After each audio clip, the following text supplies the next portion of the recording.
नमस्कार दोस्तों, तो कहानी की दुनिया में आपका फिर से स्वागत है। यहाँ पर हम प्रतिदिन ज्ञानवर्धक कहानियाँ बताते हैं। अगर आपको पसंद आए तो प्लीज़ लाइक करें। तो आज की कहानी का नाम है अपने माता पिता की भावनाओं का सम्मान करें। तो चलो कहानी स्टार्ट करते हैं।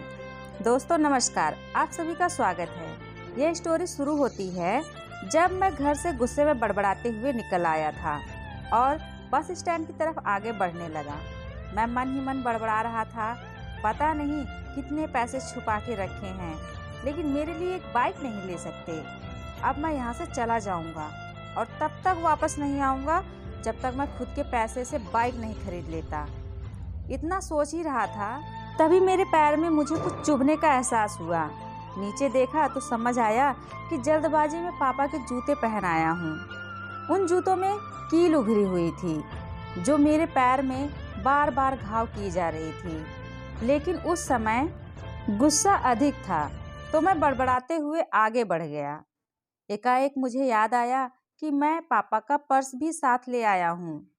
मेरे खुरापाती दिमाग में एक ख्याल आया, क्यों ना आज पापा का पर्स चेक किया जाए, जिसे आज तक उन्होंने किसी को हाथ तक नहीं लगाने दिया था। पता नहीं कौन सा खजाना छुपा है इस पर्स में जो किसी को हाथ नहीं लगाने देते थे।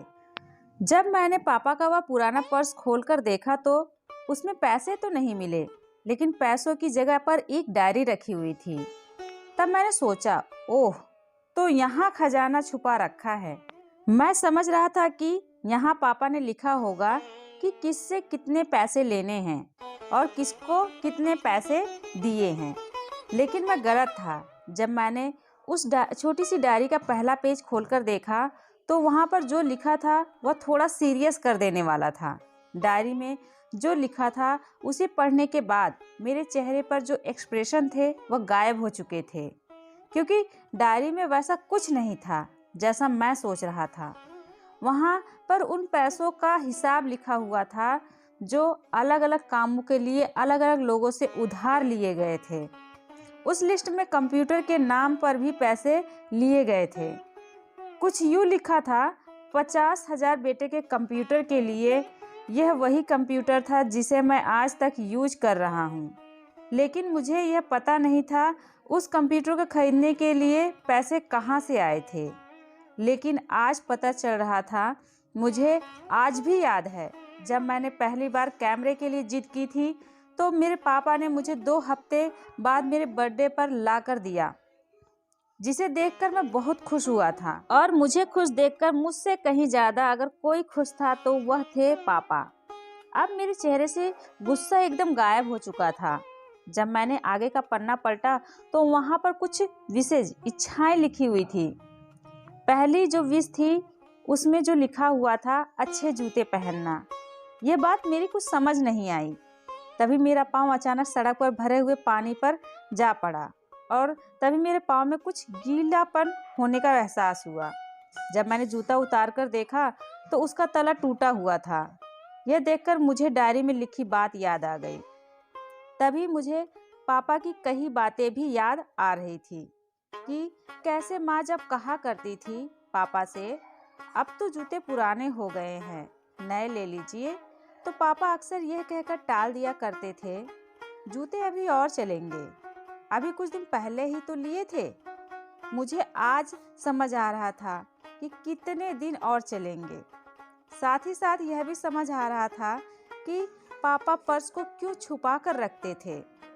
तभी उस डायरी को पढ़ते हुए बस स्टैंड पर पड़ी बेंच पर आकर बैठ गया। अब उस डायरी का आखिरी पन्ना बचा हुआ था। उस पन्ने को जब मैंने पलट कर देखा तो वहाँ कल की डेट लिखी हुई थी। तारीख के नीचे लिखा हुआ था 50,000 रुपये बाइक के लिए। बस इतना पढ़ा और दिमाग सन्न रह गया। अब मेरे मन में कोई शिकवा गिला नहीं बचा था, बस मेरी आंखों से आंसू चले आ रहे थे। मुझे आज तक नहीं पता तब मैं क्यों रोए जा रहा था। अब मैं जल्दी से घर की तरफ भागा, लेकिन जूते की वह कील पाँव में अब तक घाव बनाने में कामयाब हो चुकी थी। मैंने जूतों को रास्ते में ही निकालकर फेंक दिया और भागते लड़खड़ाते हुए घर जा पहुंचा, लेकिन घर पर पापा नहीं थे। मैं समझ गया वह कहाँ थे। मैं सीधा पास वाली बाइक एजेंसी की तरफ भागा। पता नहीं आज कहाँ से इतनी ताकत आ गई थी कि मैं भागते हुए थक नहीं रहा था, और वह भी बिना जूते के नंगे पैर। जैसे तैसे मैं बाइक एजेंसी पर पहुंचा। पापा वहीं थे। मैंने पापा को दौड़कर गले लगा लिया और मेरी आंखों से आंसू रुकने का नाम ही नहीं ले रहे थे। पापा कुछ समझ ही नहीं पा रहे थे, आखिर हो क्या रहा है, मैं क्यों रो रहा हूँ। मैंने पापा से कहा, पापा मुझे मोटरसाइकिल नहीं चाहिए, आप अपने लिए जूते ले लीजिए। अब आज से मैं जो भी करूँगा अपनी मेहनत से, अपने बलबूते पर करूँगा। दोस्तों, बस इतनी सी थी ये कहानी। लिखते हुए आज मेरी भी आंखें नम हुई हैं। मैं आज आपसे कहना चाहूँगा, ठीक ऐसे ही होते हैं हमारे पिता। हम अक्सर देखते हैं कि हम अपनी माँ से हर बात शेयर करते हैं और माँ भी इसके बदले में हमें बहुत प्यार देती है। लेकिन एक शख्स ऐसा भी होता है जो हमें छुप कर प्यार करता है, वह होता है हमारे पिता। यह परिवार में एकमात्र ऐसा व्यक्ति होता है जो अपने बच्चों से उन्हें बिना जताए छिपकर प्यार करता है, खुद की इच्छाओं को मारकर बच्चों के लिए सपने देखता है और उनकी खुशी में ही खुश हो जाता है। मुझे नहीं पता कि आप अपने पेरेंट्स की इज्जत करते हो या नहीं, लेकिन अगर आपके पास पेरेंट्स हैं तो आप बहुत खुश नसीब हो, क्योंकि इस दुनिया में बहुत से लोगों को तो पेरेंट्स का प्यार भी नसीब नहीं होता। अंत में मैं यही कहना चाहूँगा कि माँ बाप की भावनाओं का सम्मान करें। तो आज की ये कहानी आपको कैसी लगी? अगर पसंद आए तो प्लीज़ लाइक करें। तो आज के लिए इतना ही। मिलते हैं एक नई कहानी के साथ अगली वीडियो में। तब तक के लिए नमस्कार, और कहानी देखने के लिए आपका बहुत बहुत धन्यवाद।